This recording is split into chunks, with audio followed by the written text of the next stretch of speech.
to in order to uh, in order to give you the opportunity to click on those links so that you can easily access the virtual or electronic payment. So yeah, today we are going to watch the film Holy Week. We have a short program today. Again, my name's Vera. In order to, I'm hearing an echo. All right, it's gone now. Good now. Okay, so again, my name's Vera Anderson. I'm currently working as a volunteer coordinator with Nevada Desert Experience. That means, you know, when we're preparing for our events or just throughout the year, I'm really trying to get individuals involved in the work that we do, and also helping bring awareness to the work that we do, whether that's through social media, through the events that we have, bringing in people in the Las Vegas community or out of town. So I joined Nevada Desert Experience in 2014 for my first Sacred Peace Walk, and that was really when my activism began. I'm from Las Vegas, Nevada. Never really heard anyone talk about the Nevada test site, never heard anyone talk about Creech Air Force Base.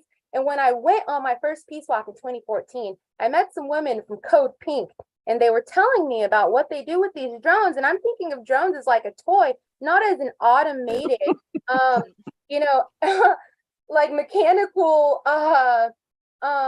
device that goes around the world dropping nuclear weapons on individuals and finding out how many casualties, you know. And when I just heard about that, I was like, that is so barbaric. That is not okay. And that's really when my activism began with Nevada Desert Experience. And so Nevada Desert Experience's mission is using a campaign of prayer, education, dialogue, and nonviolent direct action. NDE's mission is to stop modern weapons development, including the end of automated warfare and nuclear weaponry in Southern Nevada. NDE supports personal renewal through desert spirituality, and we mobilize people of faith as our primary methods to prevent the return of full-scale nuclear testing. With some of the research that I've done, you know, I found out that one of the biggest one of the biggest protests in U.S. history was in the 1980s in Central Park, and it was toward nuclear disarmament. And NDE really came into fruition. There was work being done before this time, but in 1982, and that was some time before I was born, you know. But like, this work is still, it still needs to be done. Nuclear weapons are horrible, and it's alarming how close we are to an all-out nuclear war right now, today, you know. And so the reason that we're coming together is to bring awareness towards what's going on, and to also continue to fund NDE's mission. So I really want to thank everyone for showing up today. I want to introduce James Seamus, the film director of Holy Week. I actually got the opportunity to meet James in, I believe it was it could have been 2014, 15. 14. Yeah, in 2000, it was our first walk together, maybe. Yes. And so I actually had the opportunity of being on this walk in 2016. And so I want to introduce Seamus, and I want to also introduce Brian Terrell, who is also going to be answering some questions and giving some more dialogue on what's going on presently, and kind of the work that's been done within the peace movement since before I got involved, you know. And so I really want to hand over the floor to Brian and Seamus. Whoever would like to come in first and just give us a quick introduction, that would be great. How about Brian? Because he's got more sort of institutional memory here on NDE and the Sacred Peace Walk. Yeah, well, yes. Yeah, I've been involved in the peace movement since I dropped out of college in 1975 and went to the Catholic Worker in New York. And my first involvement, came to the Nevada desert a couple times in the 1980s. But then I was in 2009 when it became clear what was happening with the drone program under President Obama, that the drone assassinations got to be the weapon of choice of the Obama administration. And we discovered this and began protesting at Creech Air Force Base. And so I was in the spring of 2009, I with a group of about 10 people, we were camping out at the Goddess Temple right near the Creech Air Force Base at the same time the Peace Walk was going on. And we joined with them a few times. I think it's Vera's saying that the times now are as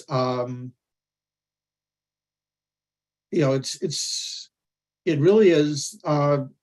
The bulletin of the atomic scientists say that we're closer to a nuclear war than even during the hottest times of the Cold War. And I'm a child of that time. I'm of the generation that got under our desks and in vain preparation for a nuclear war. And the difference now is that so few people are aware of the danger that we're in. We're blind to it, and who is really the most blind to it are the people who are running the show. At present, one of the things going on at the nuclear test site now is the research and development and subcritical testing of a new generation of nuclear bombs, which are the current Joint Chiefs of Staff, in a statement they made a couple of years ago, said that these new bombs being produced now by the United States make war that now we know that with these bombs that the quote is pretty much that the commanders can prevail on the battlefield using these new, more flexible, more easily deployed nuclear bombs. And while the Department of Energy is the huge share of its budget today is developing these new bombs that are threatening all of us. So I think this walk has been, I'm really gratified. One of the things I'm doing as outreach coordinator is keeping track of the registrations. And after a couple of years of COVID doldrums, we're building up again. And I'm very much looking forward to Holy Week this year. It is just really important that we get together and build community and do these things. Vera talked about the 1992 march on Central Park in New York against nuclear weapons. I happened to be in prison in Indiana when that was going on, but I could hear it over the television that I couldn't see, and was very happy. I was there for a protest at the Rock Island Arsenal. I really think hope against hope. I think that I really do believe that that maybe we're still here. Maybe the fact that humanity has a chance is because of these actions that we've done through the through the years. That these wars, these preparations for war, these preparations for the destruction of the planet, is not going without resistance. And there's loving people coming together and putting their minds and bodies and their muscle and their spirit into resisting. And so enjoy the movie. It's a great movie, but its greatness is that it should inspire you to act, to come to the nuclear test site with us, come to Creech Air Force Base with us, or find something in your own backyard. But find a community and resist. Thank you, Brian. Again, thank you for all of the work that you do with Nevada Desert Experience and also the work that you do in general when it comes to the peace movement. I do want to introduce Seamus, who is the director and the videographer of this amazing film documenting the 2016 Sacred Peace Walk. Seamus? Hello. I've been a filmmaker my whole life. I've been a peace walker since 1986, when I walked across the country for nuclear disarmament with the Great Peace March. And then I stopped walking for many years, and I had heard about the Sacred Peace Walk, but I didn't join until 2014, the same year that Vera began. And it took me I had no plans on making a film about this walk. I had edited a film about the Great Peace March in '86, and I had produced and finished a film with Brian, actually, a walk across Iowa against drone warfare a few years earlier. And I really couldn't imagine making another film about peace walking. But the experience on the Sacred Peace Walk is so rich, and there's so much history there, and the different faiths that are represented. It's a very profound and truly unique experience in the world of peace activism and peace walking. So by the end of the second walk that I did in 2015, I was inspired. I could sort of wrap my mind around a different approach to this film, just to try to raise awareness of how special this walk is and how meaningful it is. So that was my inspiration for doing the Sacred Peace Walk. People often ask, what do these events accomplish? There's a film actually coming up on PBS soon, which is about the protests of the Vietnam War. And what no one knew at the time was how much those protests prevented, what levels of violence, including use of nuclear weapons in Vietnam, those protests prevented. And that's a window into an aspect of activism that we rarely get to see, which is, what does our resistance prevent? Which without that resistance, people in power would feel more ability to do worse and more heinous things. So I try to focus on that and as an inspiration to just keep resisting. And I do hope that the film inspires people to join this walk this year or donate. Thank you, Seamus. I want to say something that really stuck out, Seamus, was that, you said resistance. And when I think about agency and when it comes to what can I do when it comes to this issue, when it comes to this horrible, horrible issue of nuclear weapons, right? That's what it is, it's resisting. It's being able to say, no, this is not right. And maybe it might not seem so close to home, to many individuals. There are other things that are, more close to home that are affecting them directly because we don't have the nuclear weapons dropping in the United States yet, So like you said, if I have anything, it's I can use my voice and resist. And that's definitely something that you've done in the film Holy Week. You can see right now we have all of the different ways you can donate to Nevada Desert Experience so that we can continue doing this work, bringing awareness to the horrible nature of nuclear weapons being used. And it's not only, the huge atomic bombs that were used before, but now they're figuring out how to make smaller and smarter missiles, and so to just be able to use our voice and be able to resist, what's been right for so long is so wrong.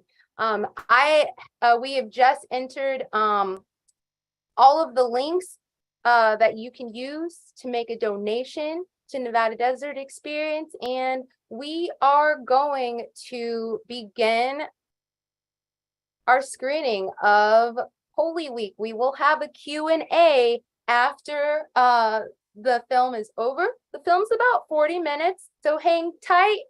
We will see you soon. And again, later on, we can share those links for the screen after the movie's over. So thank you, everybody. Again, my name's Pegasus, and I think the movie's starting now. Here we go.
The walk originated during the testing of nuclear weapons at the test site.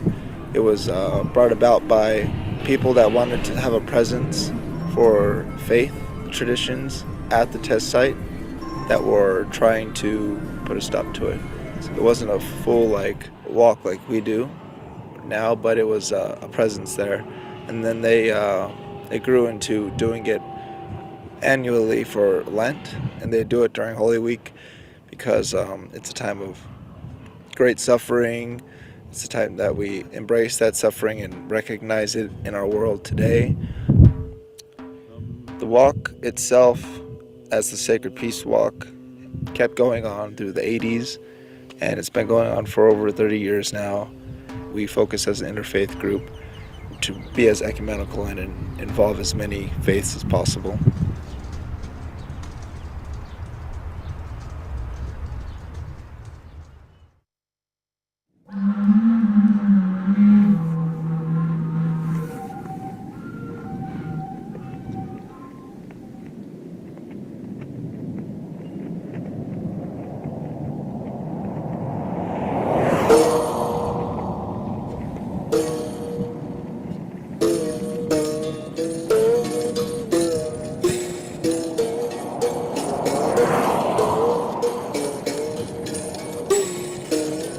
So we walk through the desert.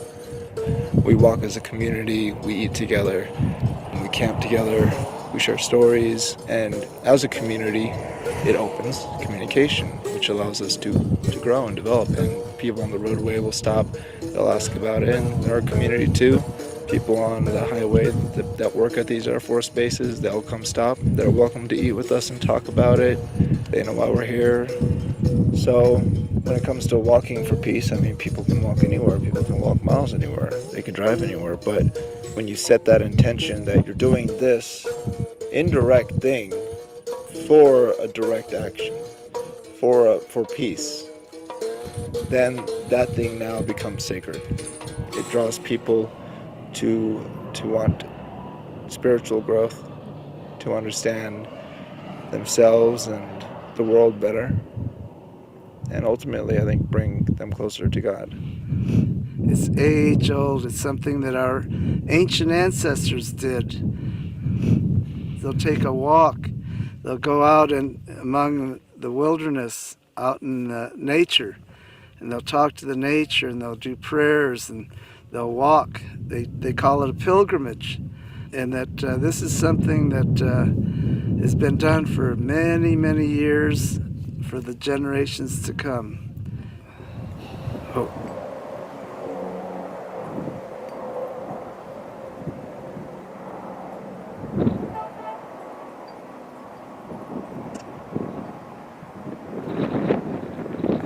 I've been a backpacker as long as I can remember, and the act of putting one foot in front of the other, of connecting with the earth, even if it's through pavement, is a holy act. You see things, you feel the wind.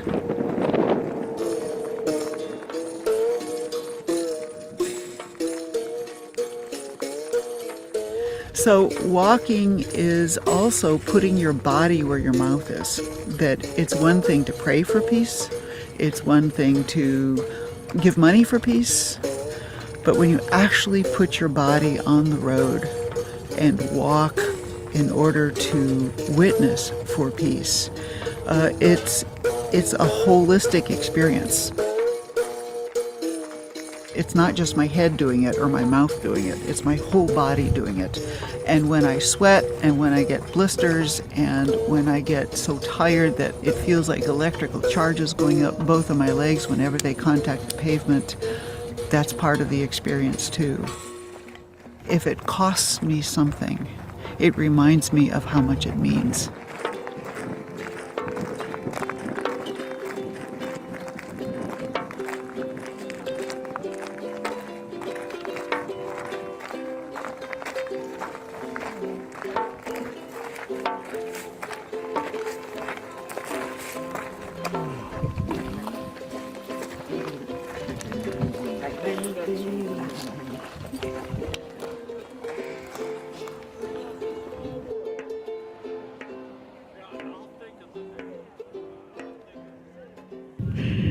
I was born in 1948, which makes me a baby boomer, but it also means that I grew up in the shadow of the atomic bomb.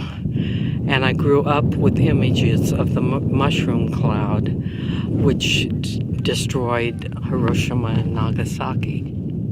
I became a pacifist when I became of age, and my activism goes back to the Vietnam War, protesting for peace. And for me, my spiritual renewal is in nature.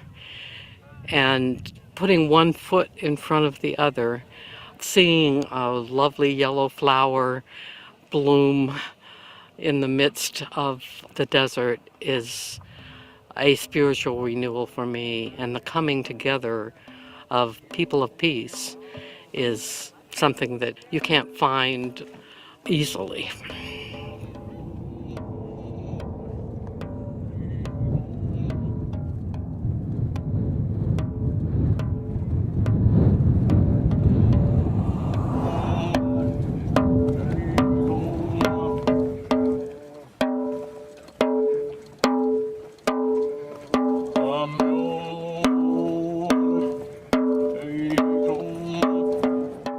We don't know which is effective or not, but this is the only way I can do. Yeah, very beginning, I didn't believe that beating drum and chanting like a Buddhist mantra is create the peace on the earth. I don't know, but now I believe. I did it maybe more than 22 years now, so I could believe, and probably we are the one of them who plant the seed for peace. I'm very happy to be with many people. And also this is originally indigenous people's land. Just only 150 years ago, they have a treaty, but the federal government broke the treaty. And then now we work together with the indigenous people. That's very significant thing. According to the Buddhist belief, everybody have a Buddha's nature, a potential to be Buddha. Buddha means perfect personality, also good person, without violence. Every time where I join the walk, and many people who wish to peace, who pray for peace, it is really, really lucky thing for me in my life. I really appreciate it. The people and also Buddha, God, everything. It's an honor for me to walk on the same path with people that I consider saints, and saints don't have to have a denomination, or they can come in any denomination. I learn much more than I give when I'm here. That's it.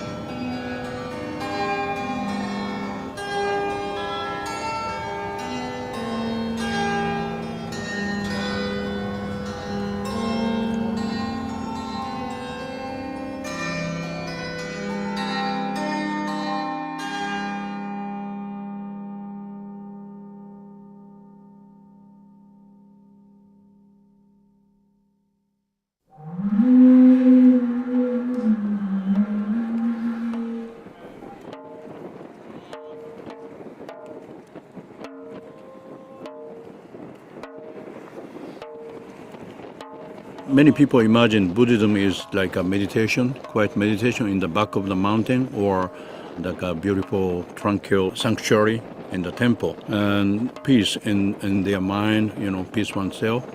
That is very good, but that is not enough, because the world has so many issues now. And for example, 2011, after big earthquake and tsunami hit Japan, and our nuclear power plant was got a big disaster. Such a thing happen is not the time to hide in the temple, hide in the back of the mountain. I think it's we can pray more salvation of the people of suffering and also world peace with the people who have another faith, or even people that don't have faith, but everybody, I believe that everybody seek peace. But unfortunately, human beings the only one creature who destroy the earth. So Buddhism or any world religion like Christianity or Muslim, Islam's, they showed us the better way to change those kind of situations.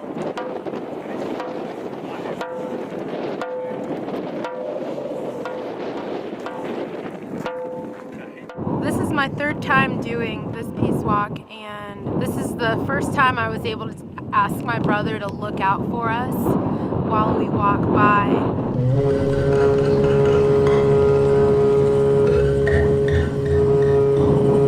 We just found out that he's going to be getting out of prison around May. He's been in there since I was 10 years old, and right before his 17th birthday. I'm so grateful right now. I'm super grateful he's gonna be free, not behind bars, and it's pretty amazing that everyone on the walk is sending energy towards not only him but everyone who's in that position. Whether it's in our minds or physically in prison. So peace to them all, to us all.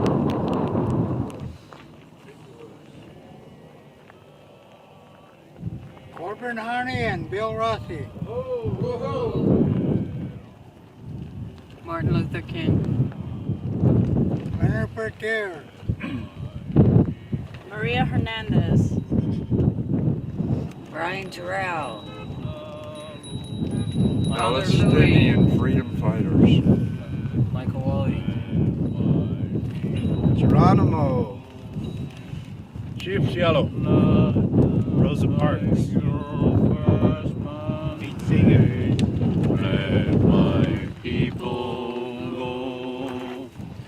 go down Moses' way down in Egypt land. Tell old Pharaoh, let my people go.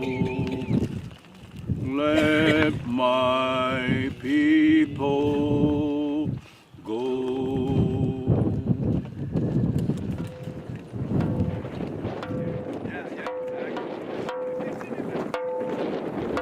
In my belief system, which is Christianity, all creation is a part of the love of God. And so participating in something like this, to me, is very, very important because it speaks to the sanctity of all life.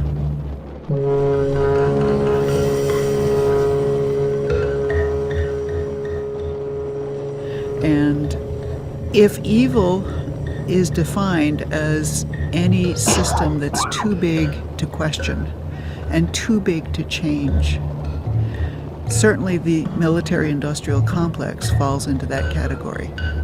Well, guess what? It has to be questioned.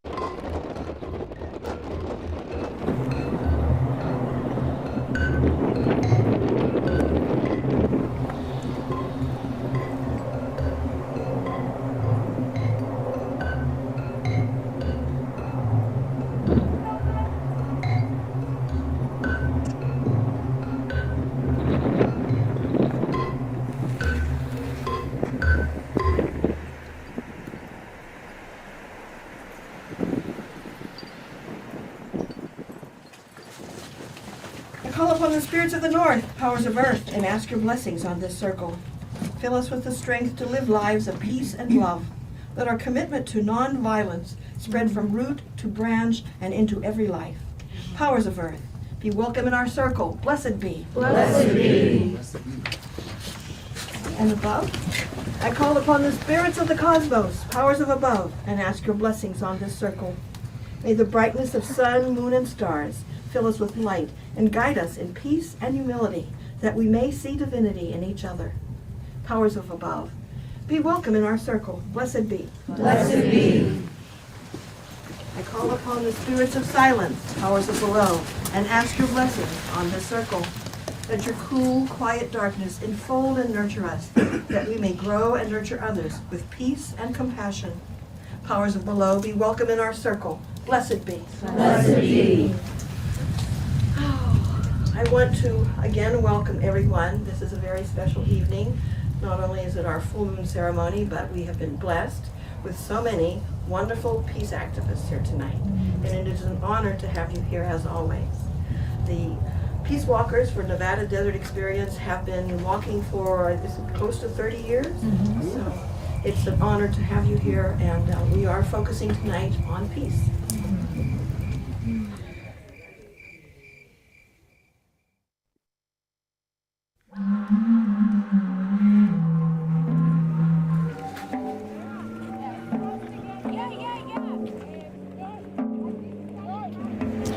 This is a site of horrible crimes against humanity. This is a site where there's opportunity.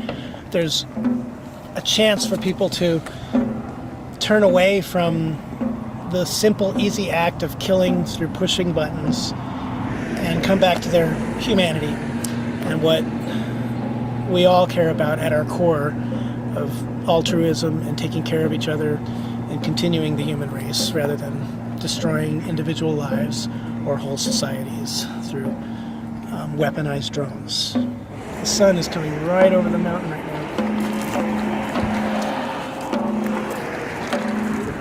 Blood splat is the euphemism that drone pilots use to describe the victims that they're killing. When we destroy other precious, unique life, it is evil. And somebody needs to stand there and say, not in my name. You cannot do this in my name. As a citizen, as a patriot, as an American, you do not send drones with my approval or my permission or my blessing.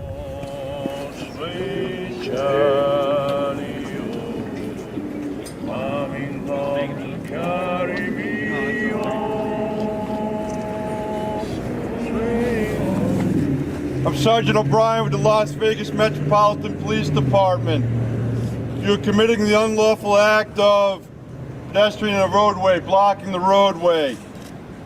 By doing so, you are committing a violation of Nevada Revised Statute 203.020. You are hereby commanded to disperse. You have 5 minutes to disperse. Failure to disperse within the 5 minutes makes you subject to arrest. This white line behind you, that's the federal base. If you cross over that, you are trespassing. So the 5 minutes has started.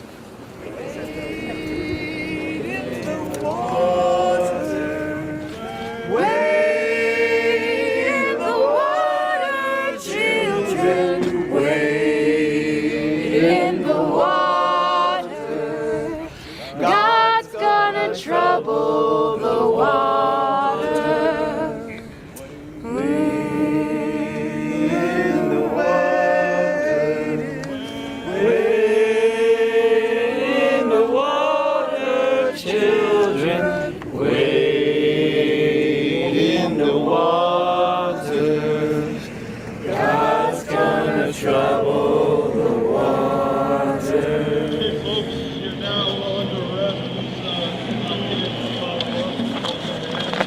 I chose to get arrested because the drones are killing so many children, so many people. This is not the way Christians should behave. This is not the way America should behave. We should act better than this. So why do we have this war continuing when we can, when we should have peace on earth, as Jesus, the Prince of Peace, talked about, and how Buddha also talked about peace. We should have peace now.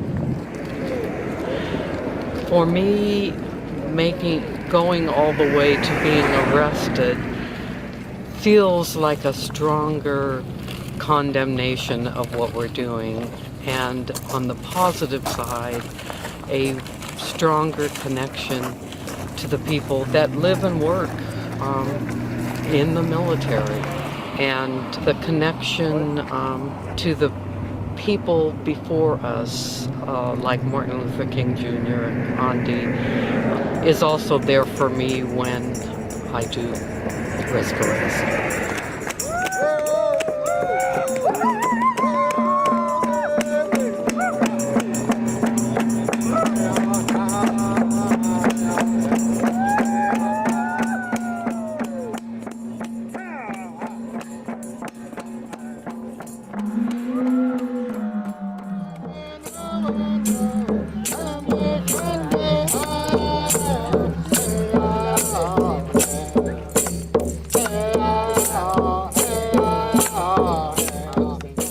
My name is Johnny Bob from Western Shoshone.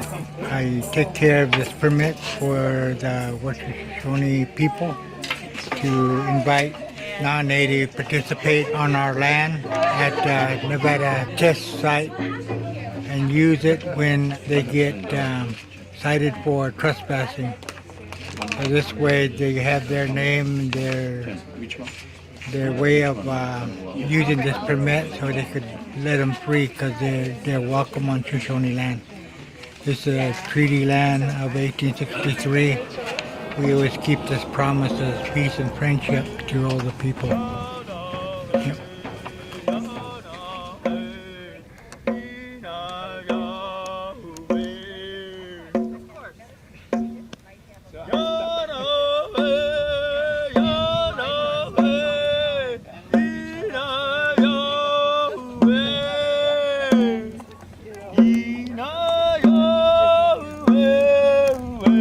I learned from that Lakota Traveler song. The way I was taught, how it was spoken to me, was that it was saying that basically grandfather protect me, watch over me as I travel, and make sure I get there safe and watch over my family in a good way as I do it.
I'm going to pray my native way for this food and our Appa God up here watching all of us, watching over us. Pray for our food and bless our food. Eat. Kashunga, dami jasa kusunake, dami bagate. Bagate oya sakite minashwenga. Bagate seti namin sokova, tinanang buisan. Ba sakite namin sokova, tinabawa ka puwai, sakite namin sokova, mabasyo, dami siwa, dami niatuwai. Dami baho, dami wayan, dami baho, dami kukway. Makatang kukway wana da, makanang lupa pa. Nunisi, dami jasa ka makatang dabuja. Mawasyo, makatadaw kan. Makat sunday kan, manigo kan. Asibat, taman de ka parek. Oh, sunday. Oh, sunday.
Father, who art in heaven, hallowed be thy name. Thy kingdom come, thy will be done, on earth as it is in heaven. Give us this day our daily bread. If Christ is the Prince of Peace, then on this Holy Week, when we remember Christ's journey to Jerusalem, his torture and execution by the religious and political authorities of his time, it makes the timing on this particularly poignant. Amen.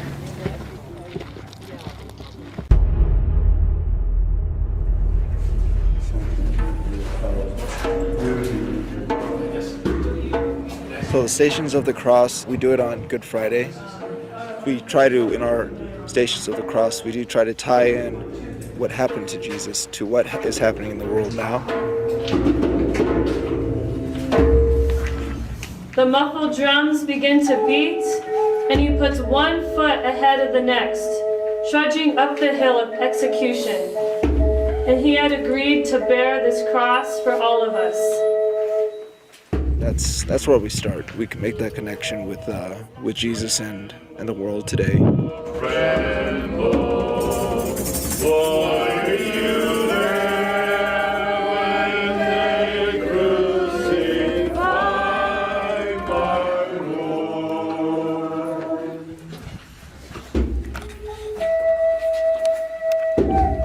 And today the poor, the hungry, the sick, the forgotten ones are crushed under the weight of billions upon billions of dollars, lavished on an arms race that they support by their hunger and deprivation.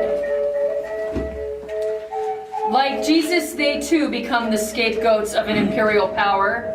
The victims and the perpetrators all pay a price for the violence our government causes. We all become collateral damage. We carry through his Stations of the Cross, all 12 stations, what kind of suffering he endured, how many times he fallen, them nailing him on the cross. He carried his cross, now it carries him up into the air. All the weight of his battered body dragging on those nails. Overhead, the carrion birds circle slowly, waiting their turn.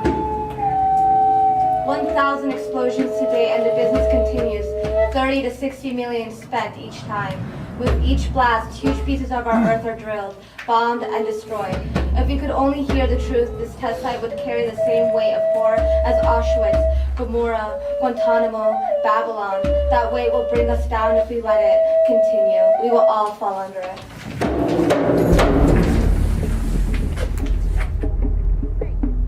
We typically end that Stations of the Cross with a ceremony at the Nevada test site, which represents the death of millions at Hiroshima and Nagasaki, and just the continuous deaths that occur from nuclear radiation.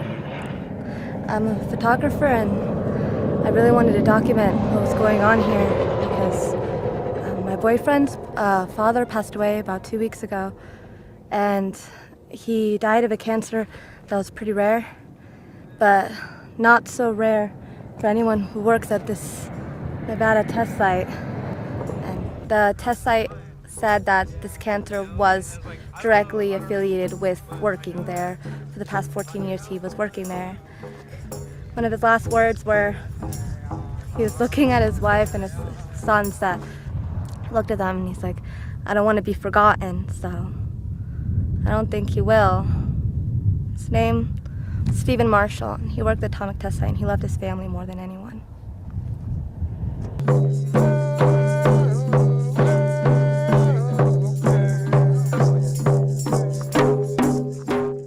We can destroy this earth at the moment now. The symbol is nuclear weapon, you know? And I'm Japanese. I have a duty as Japanese and also Buddhist do something for such a situation, and otherwise we will not last long. But testing and also developing one nuclear weapon, this nothing offers us except destruction and death, extermination of the world.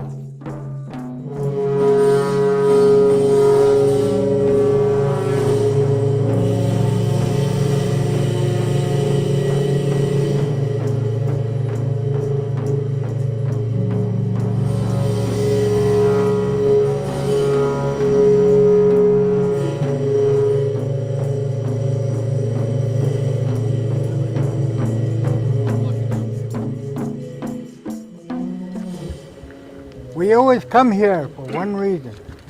Pray for the land. Pray for your people. Pray for our artifacts that's growing in the mountains. Still telling us a story about natives can't go in there. But yet, we're the people that pray for this land. In our Treaty of 1863, the White House kept on saying, go visit the tribes and talk to them. Write down what they need. And then we said one thing. We want the land. We want the water that's on it. We want our medicine plant. We want our writing, pictographs and rocks and ceremony places up in this area back behind you guys. But it was never done.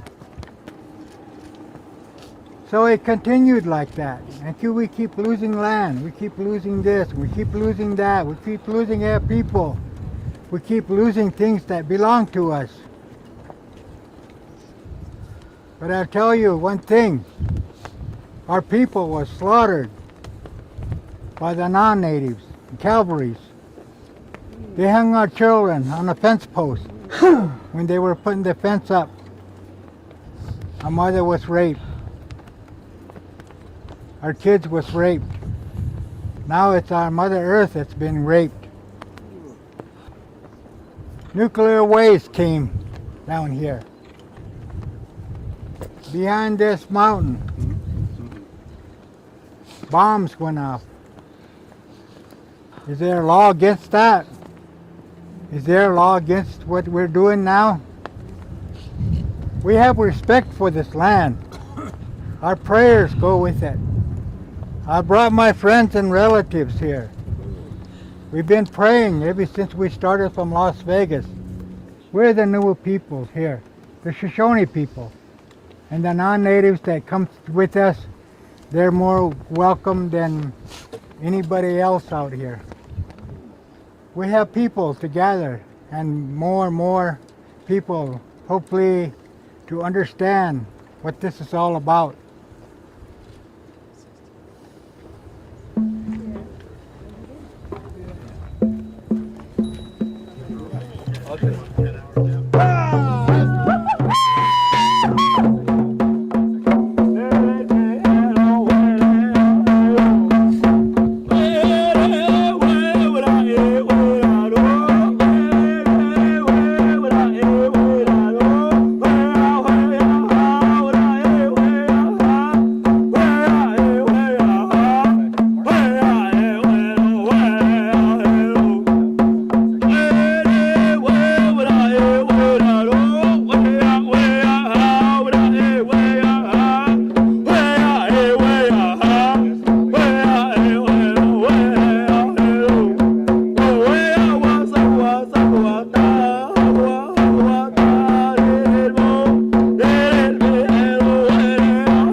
We'll see you guys again.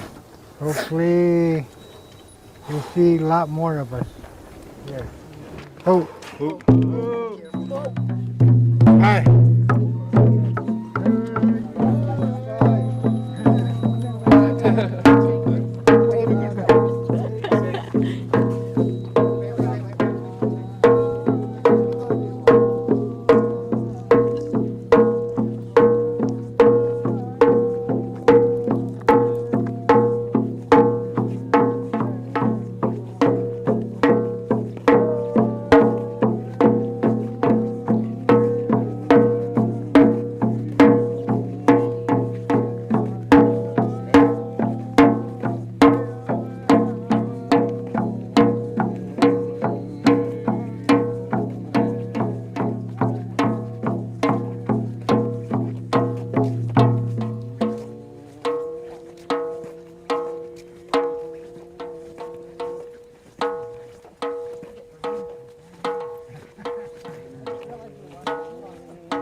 All right.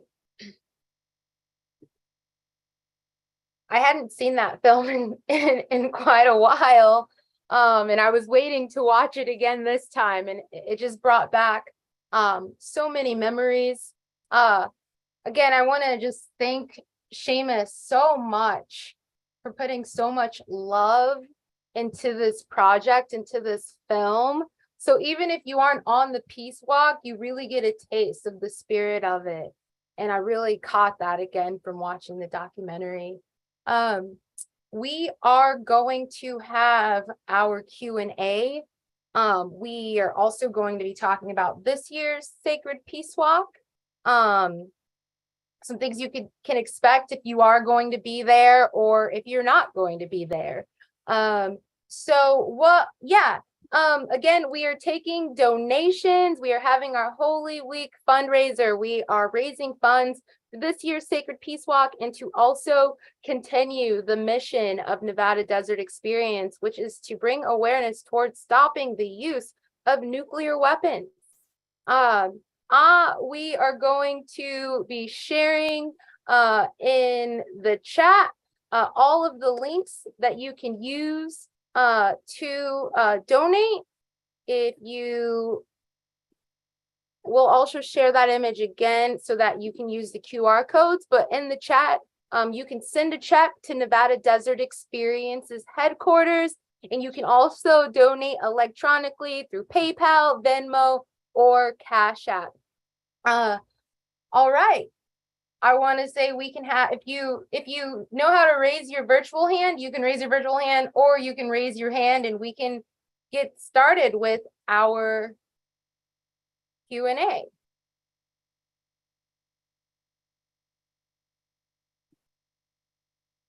Go ahead, Amy.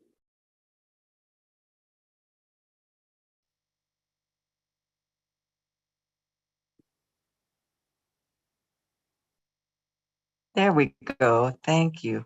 Wonderful, wonderful film, Seamus. Just absolutely beautiful. Brought back, 30, 40 years of memories. Very, very nice. Very powerful.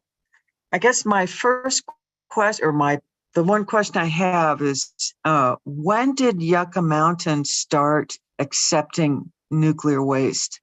Thank you. Brian? Do you have a date on that? Yeah, that's a very controversial thing because it shouldn't have already. This has been something for many years. It's been back and forth whether this repository, which is on stolen sacred land and also is very volatile. The Johnny Bob explained to me once when we saw that they call the mountain Snake Mountain, and there's an outcropping of white rock over the top of it. And he said their story is that in every lifetime the snake moves. In other words, the earth moves. There's just there is an earthquake. Quick zone. And anyway, one thing that is I don't know all the dates and everything, but back in December, it turned out that that there have been other shipments sent there, but against the law, against the agreements the DOE has, the Department of Energy has with the state of Nevada,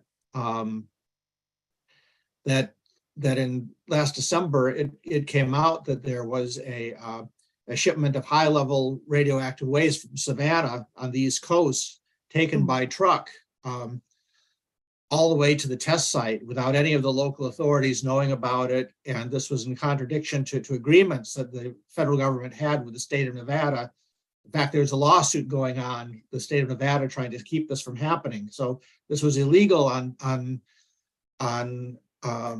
so many levels, and it's caused in this time of great fragmentation in politics everywhere, including, of course, Nevada. Both parties, both sides of the aisle of the congressional delegation in Washington and in the State House are looking to pass more laws to keep this from happening and to keep Yucca Flats from being the depository.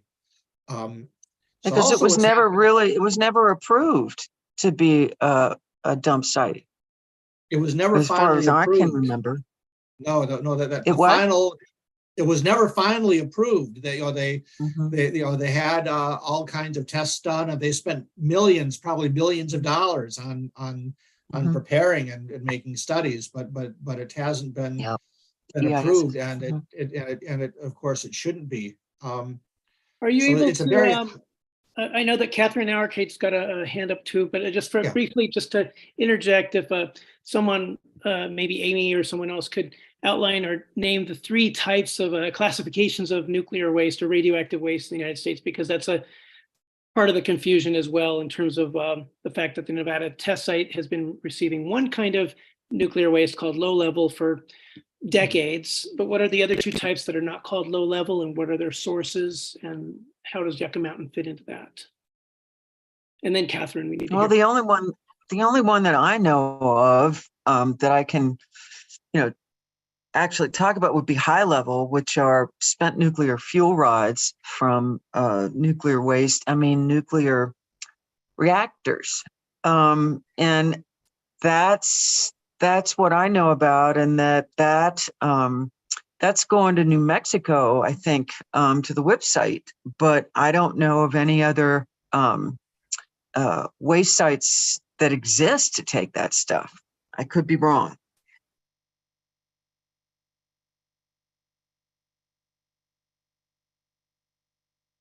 Thanks. And the original purpose of Yucca Mountain back in 1987, when the federal government designated it to be the only repository for a certain type of waste, that was going to be the waste from the nuclear power plants, which is different than military waste, and different from low-level waste, which is like the hats and gloves and other things that get contaminated. But it's a crazy classification system, because low-level waste could still be more radioactive than some of the other kinds. There could be more radiological hazards in low-level waste. So it's just a little radioactive. Yeah, it helps people think that. And anyway, so it's not a useful classification system. I think France or some other countries have a more logical or scientific-based nomenclature for the kinds of waste that they have. But yes, of course, the Yucca Mountain was supposed to be the only place for the nuclear power plants, and therefore every nuclear power plant in the United States that's ever generated waste is supposed to keep holding on to all of its waste until the centralized place gets it, which has been a free pass for every energy company in the United States to not have to worry about paying for their waste for thousands of years, where no other energy source, whether it's solar power or coal, has ever had that free pass in the United States politically. But that there's a divergence from what I know Catherine wanted to say something. So go ahead, Catherine, if you can unmute, please. Thank you.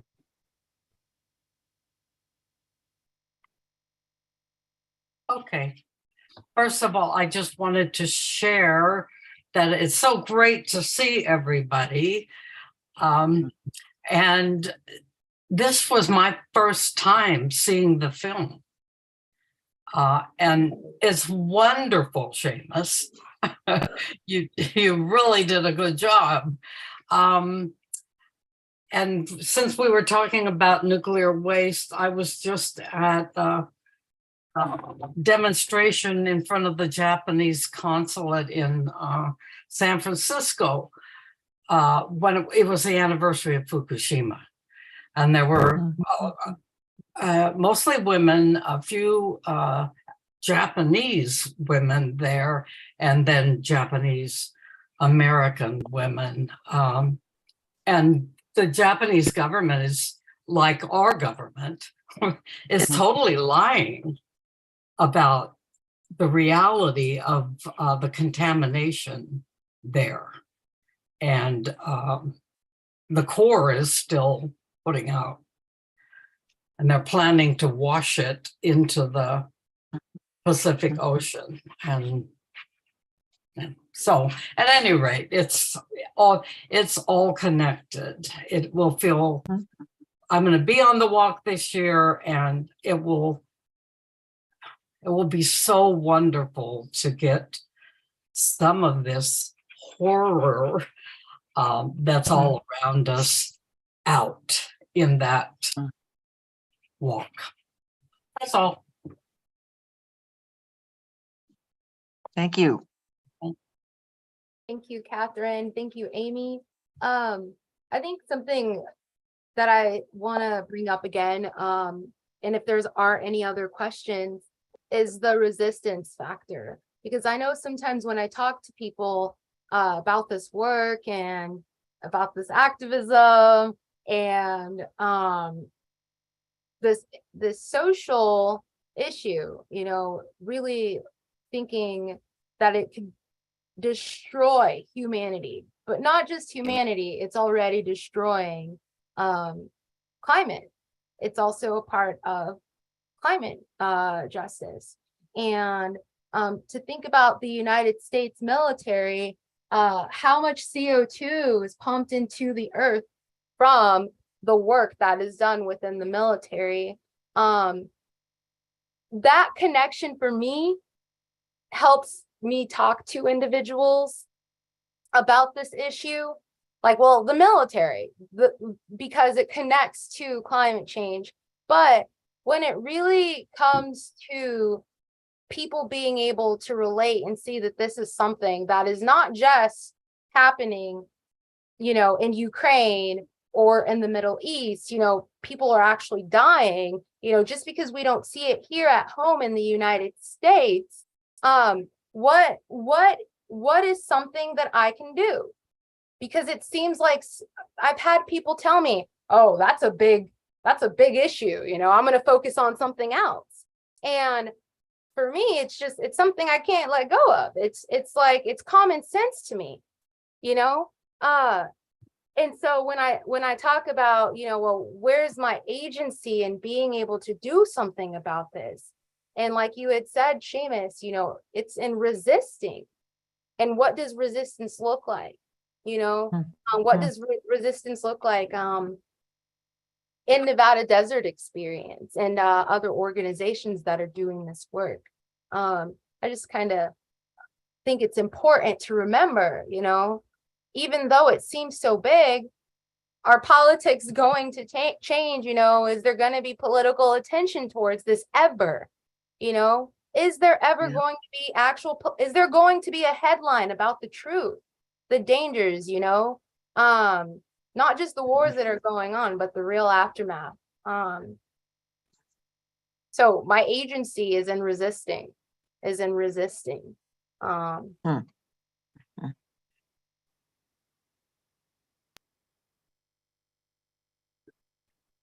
All right, we are streaming live on YouTube, and we are fundraising for Holy Week. Our Sacred Peace Walk is April 1st through the 7th, which is in about 2 weeks. I am adding into the chat if you have not donated already. You can also use the QR codes on the screen. You can send a check to Nevada Desert Experience headquarters, and you can also go to the nevadadesertexperience.org, and you are able to donate on the website. Again, we thank you for your donations. We thank you for your support. We thank you for sharing this work, this message, our mission. And it has to continue until we see a change, you know, until we see a change.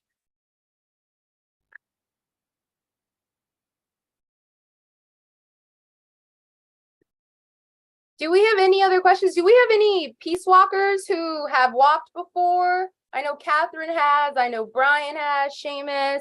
We have any, Maria? We have a whole lot of walkers on here. Do we have any walkers who are joining this year for this year's walk? I am. Don't know yet. So it seems like maybe about 70% of us on here, if I caught that correctly. Who said they don't know yet? Yeah, who said that?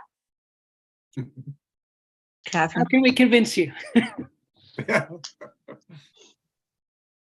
Right. I can't see. I'm not seeing everybody, so I don't know. Let's see.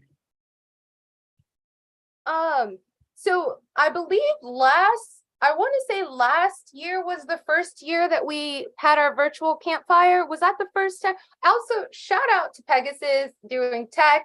Thank you so much. Yeah.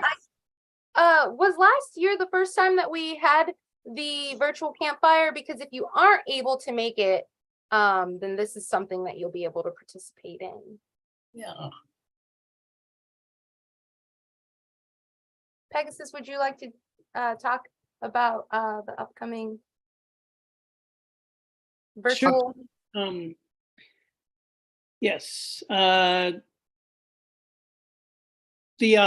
last year was the first time that our hybridization of the Peace Walk was branded virtual campfires, because it was a nightly event on each night of the walk. In prior years, we've done hybridized or simultaneous aspects of the walk or other events. I think, one of the Justice for Our Desert events at the beginning of the pandemic in October of 2020 was the first time that NDE branched out into doing more online interactive aspects. And last year was the first, as you called it, as Vera named it, and before Wendy coined the term, the virtual campfires. So this year, what we're doing is we're going to have part of the orientation simulcast online. And so that's going to be a hybridized event. That's a Saturday at 2:30. Let me see if I can put that. I don't know if I can find that on the screen share. I think I've got the wrong screen share set up. Yeah, but this is an important one too, if you haven't donated yet. Anyway, so Saturday, April 1st at 2:30 p.m. Pacific time. You can tune into the same YouTube channel, the same Zoom room, and hear part of the orientation. And then later on that week, Wednesday, the 5th of April, there'll be an hour from 2 o'clock to 3 o'clock Pacific time, which is also Nevada time, that you could tune in, and participants that are physically in Vegas will be able to be part of the Zoom as well as people that are not in Vegas at that point. So that's the. Can you give that second date again, Yes, please, Pegasus? April 5th at 2 p.m. Pacific time. So 5 p.m. New York time, 3 p.m. Mountain time, etc. That's Wednesday the 5th for the main part of the event this year, rather than an evening for a half an hour each night like we did when there was fewer people that were on the walk. This year we're expecting 20 to 30 people. Wow. Whereas, so that's the first time it's been this big since before the pandemic. So that's one reason we're not having as much of the impetus to have as much hybridization.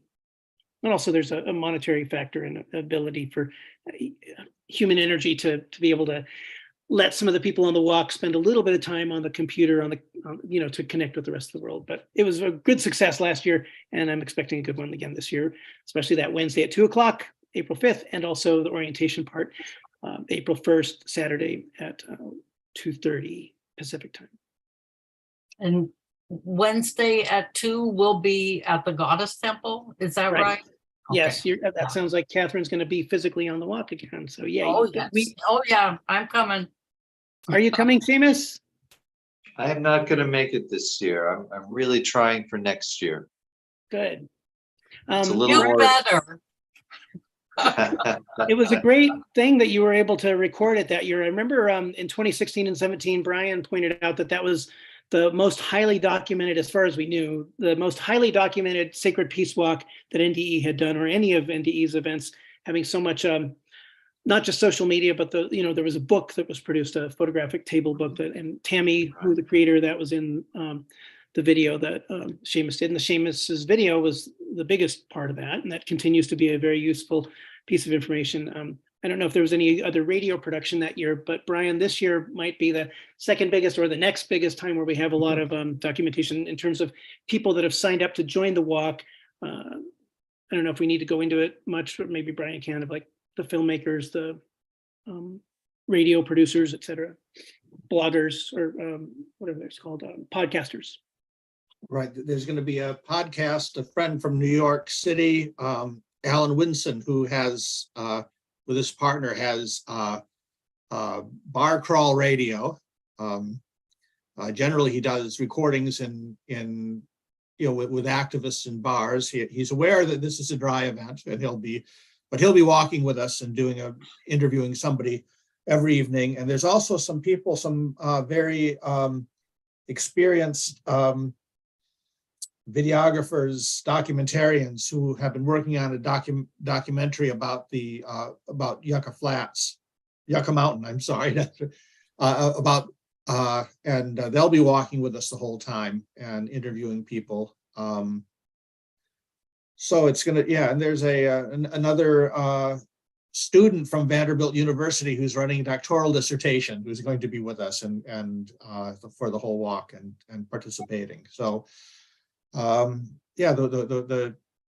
world will know about this some more, just like excellent. Can I butt out there again?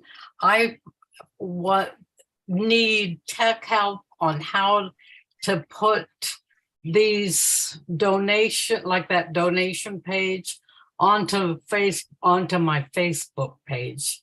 Does anybody offhand know how I do that? Yes. Okay.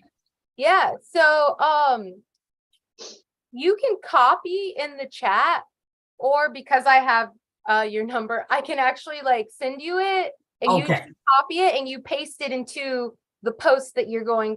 If you copy and then you paste it into the post that you're going to share on social media. I've never pasted, but I have help.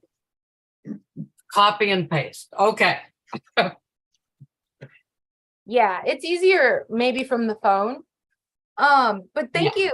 Definitely thank you for sharing the links. If you go into the chat, you should be able to click on the three little dots. If you hover your mouse over the message, you should see three little dots. I don't know, my Zoom's up to date. So you'll see like a comment, you'll see emoji, and then you'll see three dots. You click the three dots and you click copy. And then, you can just right click and add that into your post. Yeah, don't take everybody's time. Okay, do it. Appreciate you sharing. And if you see this live on Facebook, you can also share that, to